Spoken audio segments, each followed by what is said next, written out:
ایک جنگل میں ہاتھی کی حکومت تھی جو بظاہر بہت طاقتور دکھائی دیتا تھا، لیکن دن بھر تالاب کے کنارے سست بیٹھا رہتا اور اپنے دوستوں کے ساتھ وقت گزار دیتا۔ جنگل بہت وسیع و خوبصورت تھا، اسی وجہ سے دوسرے جنگل کے جانوروں کی نظر پر تھی۔ دشمن پہلے بھی ایک دفعہ حملہ کر چکا تھا، لیکن شیر کے گروہ نے دشمنوں کو مار بھگایا۔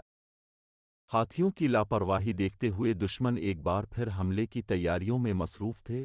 ہاتھی اس بات سے بالکل بے خبر تھے، لیکن شیروں کو اس بات کی خبر جلد ہی ہو گئی اور شیروں نے خفیہ طور پر مقابلے کی تیاریاں شروع کر دیں اور رات کو جاگ کر پہرا دینے لگے۔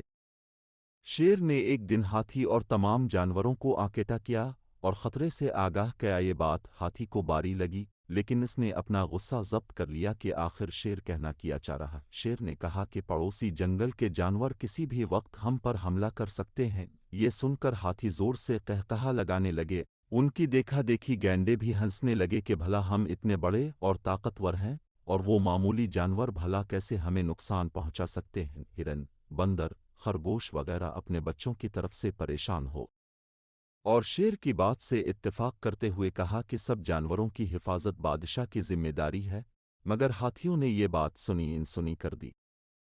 شیر کی باتوں میں سچائی تھی اور یہ سچائی ایک دن ہاتھیوں اور گینڈوں پر واضح ہو گئی۔ ایک رات دشمن جانور حملہ آور ہو گئے۔ دور سے دشمن کے قدموں کی آہٹ سن کر شیر خود بھی چوپ نہ ہو گئے اور دوسرے جانوروں کو بھی جگا دیا تاکہ وہ اپنی حفاظت کر سکیں، لیکن ہاتھی اور گینڈے نیند کے مزے لے رہے تھے۔ پھر وہی ہوا جس کا ڈر تھا، دشمنوں نے سوئے ہوئے ہاتھیوں اور گینڈوں کو اپنا نشانہ بنایا، لیکن عین اسی وقت شیروں نے دشمنوں پر اس طرح حملہ کیا کہ وہ سوچ بھی نہیں سکتے تھے۔ لڑائی کافی دیر تک ہوئی۔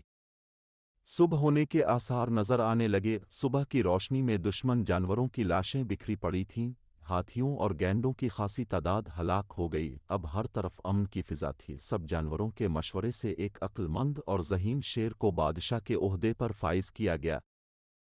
آج کی کہانی سے کیا سبق سیکھا؟ آپ لوگوں نے کمنٹ کر کے لازمی بتائیں۔